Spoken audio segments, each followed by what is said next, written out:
Nunca supe que existiera una tabla de clasificación para el amor de mi madre, hasta que leyó los resultados en voz alta frente a un plato de pasta enfriándose. No fue un grito, ni un colapso. Fue el tono gélido y pragmático de una mujer que informa sobre el clima. El aire en el comedor se sentía pesado, esa clase de quietud que precede a un derrumbe. Mi madre ni siquiera levantó la vista de su copa de vino mientras destrozaba mi mundo. La familia de Eliza es la prioridad, dijo, con una voz tan plana como el horizonte. Ellos van primero. Tú, Gia, tú siempre has estado al final de la lista. Al otro lado de la mesa, mi padre asintió con un gesto seco y mecánico, como si ella acabara de confirmar una fórmula algebraica básica. Eliza tampoco pareció sorprendida. Simplemente dejó que una mueca lenta e irregular tirara de la comisura de su boca antes de darle un largo sorbo a su cabernet. No permití que se escapara ni una sola lágrima. Ni siquiera alcé la voz. Solo me eché hacia atrás, con el pulso latiendo a un ritmo nuevo y frenético en mi garganta, y susurré: «Es bueno saberlo». En ese latido, algo dentro de mí no solo se rompió, sino que se desconectó. No fue mi corazón lo que estalló, fue la pesada y oxidada cadena de mi lealtad. Antes de revelar las consecuencias de esa noche, tómate un momento para participar en este viaje. Dale a me gusta, suscríbete y cuéntame en los comentarios desde dónde me acompañas. ¿Alguna vez has mirado a tu alrededor en una habitación y te has dado cuenta de que eras la única persona que sostenía el techo mientras todos los demás se sentaban a la sombra? Mi nombre es Gia. Durante décadas viví según un manual que no me había dado cuenta de que había memorizado. No había decretos escritos ni cuadros de tareas en el refrigerador, solo los patrones silenciosos y rítmicos de la negligencia que esculpen la identidad de una persona antes de que sepa que le están dando forma. Vivíamos en un suburbio de Phoenix, una casa que parecía una postal de lo normal. Grava cuidada, estuco color beige y sonrisas enmarcadas alineando el pasillo. Pero si te quedabas lo suficientemente callado dentro de esas paredes, podías sentir la forma en que se movía el oxígeno. Corría hacia Eliza, espeso y vital, y se volvía tenue y frío para cuando llegaba a mis pulmones. Eliza poseía un extraño magnetismo. La órbita de la familia estaba bloqueada hacia ella. Cada festividad se coreografiaba según sus caprichos. Cada resfriado menor que pillaba era tratado como una emergencia médica. Cuando ella tenía éxito, la casa temblaba de aplausos. Aprendí pronto que yo interpretaba un personaje diferente en esta obra. Yo era la autosuficiente, la fuerte. Usaban esas palabras como medallas, pero se sentían más como una jaula. Es peligroso que te digan que puedes con todo, porque tarde o temprano la gente se asegurará de que tengas que hacerlo. No es que no fuera amada en el sentido tradicional. Esa es la mentira que me mantuvo allí tanto tiempo. Era amada en teorías y tranquilizaciones. Era amada a través de frases como: Gia es tan independiente, estará bien. Era un tipo de afecto que venía con un contrato silencioso. No seas una carga. No ocupes el espacio que ella necesita. No nos requieras de la forma en que ella lo hace. La evidencia estaba en todas partes, enterrada en lo cotidiano. Mis cumpleaños se celebraban con pasteles de supermercado comprados a última hora, mientras que los de Eliza eran producciones de un mes. Las vacaciones familiares significaban que yo me quedaba trabajando porque yo era la responsable que entendía el valor del dinero. En cada celebración, yo era quien estaba detrás de la cámara, capturando su alegría desde las sombras, sin llegar a entrar nunca en el encuadre de mi propia vida. Cuando finalmente empaqué mi vida en unas pocas cajas para ir a la universidad comunitaria, la entrada de casa no fue escenario de despedidas llorosas. No hubo abrazos entrecortados, ni promesas de echarme de menos. En su lugar, recibí una palmadita brusca en el hombro y un recordatorio para que revisara la presión de los neumáticos. Navegué esos años trabajando en turnos dobles y comiendo ramen genérico, aprendiendo por mi cuenta el arte brutal de estirar el dinero porque no había red de seguridad bajo mis pies. Y con cada logro que alcanzaba en solitario, mis padres simplemente asentían. ¿Ves? Teníamos razón. Gia no necesita ayuda. Años más tarde, después de haberme forjado una carrera en Portland, El guión seguía sin cambios. Nuestras llamadas telefónicas eran un intercambio desigual. Yo ofrecía una breve actualización sobre mi vida, solo para que ellos dieran un cortés «qué bien», antes de pivotar de nuevo hacia el evento principal. «Es genial lo de tu ascenso, Gia, pero ¿te has enterado de la pesadilla que está pasando Eliza con su casa nueva?» Me había convertido en una maestra de los márgenes. Era una oyente profesional, un ancla firme para las tormentas de todos los demás, mientras mi propio barco navegaba en silencio. Para la noche de aquella cena, la noche en que mi madre finalmente despojó las ilusiones, la clasificación no fue una sorpresa. Lo que me dejó tambaleante fue la absoluta comodidad con la que lo admitieron. Lo dijeron como si fuera una ley de la naturaleza, como si yo hubiera sido una firmante voluntaria de mi propia eliminación. Y tal vez, en los rincones más silenciosos de mi alma, lo había sido. En los días posteriores a esa comida, la superficie de nuestras vidas permaneció extrañamente calmada. Esa fue la parte más insultante. No hubo mensajes de voz de disculpa, ni textos de «vamos a aclarar las cosas». Actuaron como si la verdad no hubiera sido lanzada como una bomba en medio de la mesa. Pero el cambio interno en mí fue sísmico. Las exigencias no pararon. Un aviso de mi madre. ¿Puedes cuidar a los niños de Eliza el viernes? Solo unas horas. Un comentario casual sobre una factura de servicios públicos que subía, lanzado como un informe del tiempo. La propia Eliza me reenvió un correo sobre un recargo por demora que se le había olvidado pagar, puntuado con una serie de emojis de risa. Ya ni siquiera se molestaban en pedir ayuda, simplemente presentaban el problema y esperaban a que mi reflejo se activara. En el pasado, mis dedos habrían volado por la pantalla. «No te preocupes, yo me encargo, allí estaré». Esta vez me quedé mirando la pantalla brillante y no hice nada. El teléfono pesaba en mi mano, como un objeto prohibido. Mi corazón golpeaba contra mis costillas, como si estuviera cometiendo un crimen. Vi la luz de la notificación parpadear. Sentí ese viejo y desesperado impulso de arreglar las cosas antes de que alguien se enojara, y luego puse el teléfono boca abajo sobre la encimera de granito. Molí mis granos de café. Me bebí toda la taza mirando por la ventana. Fui a la oficina y me sumergí en el trabajo. Y el cielo no se cayó. Esa revelación fue la más inquietante de todas. El universo no se hizo añicos porque yo no interviniera. No hubo sirenas ni cataclismos, solo un silencio prolongado. Finalmente, fue roto por un segundo mensaje, luego un tercero, con un tono que se afilaba a cada hora. ¿Estás ahí? Estás muy callada. Estaba callada porque finalmente estaba auditando mi vida. Miré mi energía y mis estados de cuenta bancarios con la fría precisión de un contador forense.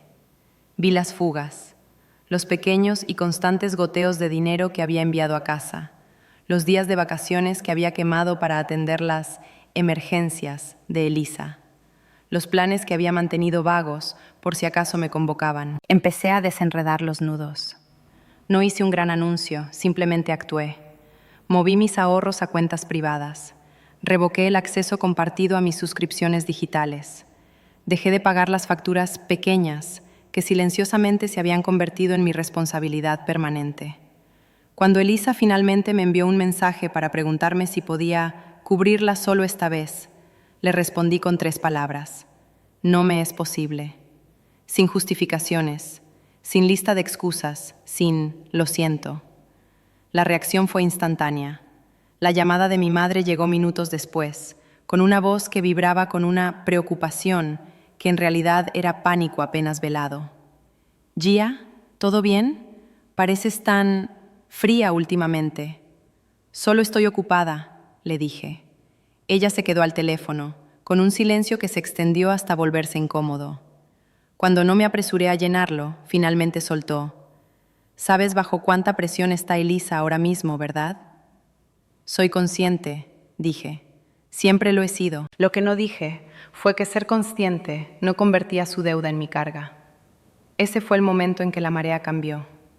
Me di cuenta de que ser la fuerte era solo una etiqueta conveniente que usaban para poder dejar de cargar con su propio peso. No tenía idea de lo rápido que intentarían romper mis nuevos límites, pero la prueba estaba por llegar. Las sirenas de una crisis familiar no empezaron con un grito, sino con la vibración de mi teléfono un martes por la tarde. Estaba cerrando una hoja de cálculo en la oficina cuando mi pantalla se iluminó con el nombre de mi madre. Conocía esa frecuencia incluso antes de ponerme el teléfono en la oreja. Era esa tensión específica en su voz, un temblor frágil y de alta velocidad que indicaba que estaba parada sobre un suelo que se estaba hundiendo. «Te necesitamos aquí», dijo, saltándose cualquier pretensión de saludo. «¿Puedes venir a casa este fin de semana?» No ofreció contexto, ni detalles, ni un «por favor». No tenía por qué hacerlo. A estas alturas, yo era una experta en el dialecto de la disfunción de mi familia. Cuando omitían los «¿cómo estás?» e iban directos a una vaga sensación de urgencia, significaba que había llegado una factura que no podían ignorar. Significaba que algo caro finalmente se había roto y buscaban a la persona que siempre traía el pegamento. El vuelo de regreso a Phoenix se sintió como viajar hacia atrás en mi propia vida. Cuando entré en la entrada de casa, la vivienda se veía más cansada de lo que recordaba. El sol del desierto había blanqueado el estuco y el aire en el interior se sentía denso e inmóvil, como una tumba de secretos. La mesa del comedor, la misma donde me habían clasificado en último lugar solo unos meses antes, era ahora un cementerio de papeleo. Estaba sepultada bajo una caótica montaña blanca de avisos de embargo, estados de cuenta y sobres de tamaño legal que parecían lo suficientemente oficiales como para que se te revolviera el estómago. Elisa estaba allí, sentada como una estatua en el sofá, con los brazos cruzados sobre el pecho y los ojos clavados en la alfombra. Mi padre ni siquiera me sostenía la mirada. No dejaba de retocar una pila de papeles, con las manos temblando lo suficiente como para que las hojas crujieran. Nadie preguntó cómo había ido el vuelo. Nadie preguntó por mi vida en Portland. En esta casa, la única realidad que existía era la que estaba ardiendo en ese momento. Mi madre empezó a hablar en un flujo frenético y desarticulado. Habló de inversiones estratégicas que habían salido mal, de problemas temporales de liquidez y de contratos firmados con una esperanza ciega y desesperada de que los números se arreglaran solos con el tiempo. Se apoyaba constantemente en esa palabra, temporal, como si fuera un hechizo mágico que pudiera borrar la tinta roja que sangraba por toda la mesa. Me senté allí, con las manos perfectamente quietas en mi regazo, observando la actuación. Era la observadora silenciosa de un naufragio que había visto venir durante años. Entonces llegó el pesado silencio. Fue el aliento colectivo antes del salto, el momento en que todos giraron la cabeza al unísono para mirarme. «Bueno», dijo mi padre, con voz ronca al levantar finalmente la vista. «Tú siempre has sido la estable, Gia, sin hijos, sin gastos fijos. Estás en posición de gestionar esto mejor que el resto de nosotros». Ahí estaba, la vieja matemática, el cálculo que decidía que mi falta de familia significaba que mi vida era menos valiosa, mis recursos más prescindibles. Ni siquiera lo formularon como una petición, lo plantearon como una conclusión lógica. Yo era la red de seguridad y era hora de que me atraparan. Los ojos de Eliza parpadearon hacia mí entonces. Por un segundo vi terror puro en ellos, pero fue rápidamente reemplazado por una petulante sensación de alivio. Me miraba como un náufrago mira a un bote salvavidas. No con gratitud, sino con la suposición de que el bote existe únicamente para salvarla. No les di el sí que esperaban. Ni siquiera ofrecí un asentimiento empático. «¿Cuál es el plan?», pregunté, con mi voz cortando la tensión como una cuchilla. «Si decido no intervenir». La habitación se quedó en un silencio de tumba. No era el silencio de la reflexión, sino el de un grupo de personas que acaban de escuchar a una estatua responderles. El rostro de mi madre se contorsionó en una expresión de incredulidad herida. El ceño de mi padre se frunció en una confusión genuina, y el alivio de Elisa se evaporó, reemplazado por un pánico agudo y dentado. Era como si hubiera empezado a hablar un dialecto que nunca habían encontrado. En esta casa, mi negativa no era solo un no, era un error en la matriz. «Necesito espacio para pensar», dije, con una voz lo suficientemente firme como para sorprenderme a mí misma. Necesito revisar cada página de este desastre antes de decidir nada. Asintieron con una energía frenética y desesperada. Estaban tan convencidos de su propia gravedad que asumieron que tiempo para pensar era solo mi manera de calcular cuánto de mi vida estaba a punto de sacrificar. No se daban cuenta de que en realidad estaba decidiendo si el puente entre nosotros valía la pena salvarlo o si debía dejar que se quemara. Esa noche no dormí en mi habitación de la infancia, sobreviví en ella. Miré la rotación rítmica del ventilador de techo y sentí que una determinación fría y cristalina se asentaba en mi médula. Esto ya no se trataba de ira. La ira es un fuego que se apaga, la claridad es el acero que queda. A la mañana siguiente no fui al banco. Hice 2 llamadas, una a mi terapeuta para anclar mi determinación y otra a un asesor legal para afilar mis armas. Si iba a adentrarme en este pantano, no iba a hacerlo como una mártir, iba a hacerlo como una arquitecta. Cuando regresé a la sala de estar una semana después, el ambiente se había agriado. La energía de esperando ser rescatados era tan densa que costaba respirar.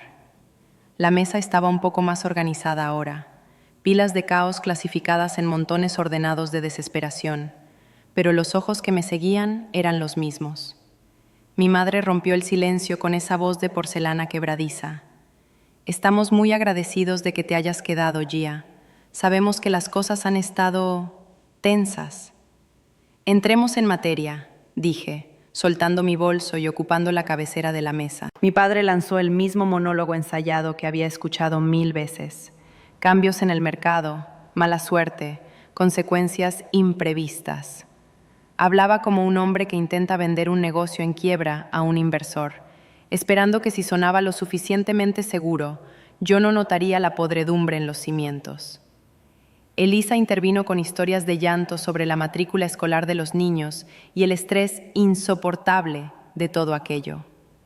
Cuando finalmente se les agotó el aire de sus excusas, mi madre se inclinó hacia adelante, con los ojos húmedos. Solo necesitamos un puente, Gia, solo hasta que todo se calme. ¿Cuánto exactamente?, pregunté. Ella tartamudeó. Mi padre dudó. Fue Elisa quien finalmente soltó la cifra, una cantidad pesada y desmesurada que representaba años de su negación colectiva. ¿Y después de que yo firme ese cheque?, pregunté, ¿cuál es el cambio estructural? ¿Qué evita que esto vuelva a suceder en 6 meses? El rostro de mi padre se endureció. Gia, esto no es un interrogatorio, estamos en una crisis. Entonces no es el momento de que yo abra mi billetera, respondí. El cambio fue violento. Elisa se incorporó de golpe, alzando la voz. Somos familia. Esto no se trata de planes y rendición de cuentas. Se trata de estar presente cuando la gente que amas se está ahogando. ¿Estar presente para quién, Elisa?, pregunté. ¡Para nosotros!, gritó ella. Miré a cada uno de ellos por turno. ¿Y quién ha estado presente alguna vez para mí? Silencio. Mi padre se inclinó hacia adelante, con los codos en las rodillas, intentando usar la lógica que había funcionado durante 30 años. Tú estás en una categoría diferente, Gia. Estás sola. Tienes la estabilidad. Puedes permitirte cargar con esto. Puedo permitirme cargar con esto, dije, cada palabra como un golpe deliberado, porque he pasado toda mi vida adulta sabiendo que si me caía, ninguno de ustedes miraría siquiera hacia abajo para ver dónde había aterrizado. Yo soy mi propia red de seguridad. Ustedes solo son las personas que quieren que se la preste. Los ojos de mi madre se llenaron de una humedad repentina y punzante. No teníamos idea de que te sintieras tan aislada, Gia. No parpadeé, no me ablandé. Lo sabían. Simplemente decidieron que mi resiliencia era un recurso que podían explotar gratis. La incomodidad en la habitación era casi física, un calor espeso y sofocante. Busqué en mi bolso y saqué una pesada carpeta de manila, deslizándola sobre la veta de la madera. El sonido del papel golpeando la mesa fue como el de un mazo golpeando un estrado. Todos se inclinaron, observándola como si contuviera una sentencia de muerte. Este es el camino a seguir, dije. Es el único camino. Mi padre abrió la carpeta, sus ojos recorriendo rápidamente la primera página. Vi cómo se le tensaba la mandíbula y luego se le quedaba flácida. Mi madre leía por encima de su hombro, con la respiración entrecortada, mientras el rostro de Eliza se ponía del color de la ceniza. «Esto es un contrato formal de deuda», dijo mi padre, con la voz despojada de su autoridad anterior. «Es una recuperación estructurada», corregí, «y no es negociable». Eliza sacudió el papel en su mano. «¿Por qué hay todos estos requisitos? Esto es una locura». «Porque esto no es un regalo para financiar un estilo de vida de negación», le dije. «Es un préstamo con garras. Los activos se liquidarán antes de que se toque mi capital. Cada céntimo de sus gastos será registrado y revisado. No habrá nuevas deudas, ni tarjetas de crédito, ni secretos». Me incliné hacia adelante, mirando a mis padres a los ojos. «Y habrá terapia familiar obligatoria, no como sugerencia, sino como requisito legal para los fondos. Vamos a hablar de por qué yo siempre fui la última prioridad, o la fuente se quedará seca». Mi padre cerró la carpeta de golpe. «Esto es frío, Gia. Así es como un prestamista depredador trata a un extraño». «Entonces trátenme como a un banco», dije, «porque cuando necesitaban un hombro, yo era su hija. Cuando necesitaban una sirvienta, yo era su familia. Pero ahora que necesitan una fortuna, soy su infraestructura. No obtienen el descuento de familia cuando la familia no me incluye a mí». Eliza empezó a sollozar, un sonido fuerte y teatral en la pequeña habitación. «Solo estás tratando de castigarnos por tener éxito mientras tú te quedaste sola», negué con la cabeza lentamente. «No los estoy castigando. Simplemente me niego a ser la persona que paga por sus errores mientras ustedes se burlan de mi soledad. Si intervengo sin estos muros establecidos, pierdo la vida por la que he trabajado. No voy a sacrificar mi futuro para que ustedes puedan evitar su presente». «Si no haces esto», susurró mi madre, «perdemos la casa, lo perdemos todo». Sostuve su mirada, con el corazón pesado pero las manos firmes. «Si lo hago a su manera, me pierdo a mí misma, y ese es un precio que ya no estoy dispuesta a pagar». Parecía que se hubiera succionado el aire de la habitación. Mi padre miraba la línea de las firmas, con la mano temblando. «¿Así que esta es la elección? ¿Firmamos tus términos o nos hundimos?» «No», respondí, levantándome y colgándome el bolso al hombro. «Esto es crecer o repetir. Tienen 24 horas para decidir qué prefieren». Pasó un día pesado y sofocante. Cuando volví a entrar en aquella sala de estar la tarde siguiente, el ambiente no era de victoria, sino de rendición. Los documentos yacían sobre la mesa, marcados con firmas temblorosas y desiguales. No hubo grandes disculpas ni reconciliaciones llorosas, solo el sombrío silencio de personas que finalmente se habían quedado sin el dinero de los demás. El alivio en sus ojos era innegable, pero estaba ensombrecido por una pérdida nueva y punzante. La dinámica de poder había cambiado tan violentamente que ni siquiera sabían cómo mirarme. Mientras guardaba los papeles firmados en mi bolso, Eliza me miró. Por primera vez en nuestras vidas, no me miró con esa superioridad casual y sin esfuerzo. Me miró con un destello de incertidumbre genuina, como si estuviera viendo a una extraña por primera vez. Y por primera vez, no sentí la necesidad de consolarla. Su incomodidad no era un fuego que yo tuviera que apagar. Las consecuencias no ocurrieron en una sola explosión. Fueron una serie de pasos silenciosos y metódicos. La teoría de sus vidas fue reemplazada por la realidad de un presupuesto. Se cortaron las suscripciones, el coche de lujo se cambió por algo práctico, y por una vez, los números dictaron sus elecciones en lugar de sus deseos. Mis padres tuvieron que reducir su ego antes de reducir su casa, y eso por sí solo cambió la frecuencia de cada festividad y cada llamada telefónica. La terapia fue brutal al principio. Mi padre se escondía tras un escudo de frases cuidadosas y ensayadas, y mi madre usaba las lágrimas como un perímetro defensivo. Eliza asistió a las primeras sesiones con los brazos cruzados, tratando la rendición de cuentas como un idioma extranjero que se negaba a aprender. Pero yo no cedí. Ya no necesitaba gritar para ser escuchada. Simplemente me sentaba allí, sabiendo que mi verdad ya estaba documentada y firmada. Ya no necesitaba su permiso para existir. Lentamente, Algo inesperado empezó a florecer entre los restos.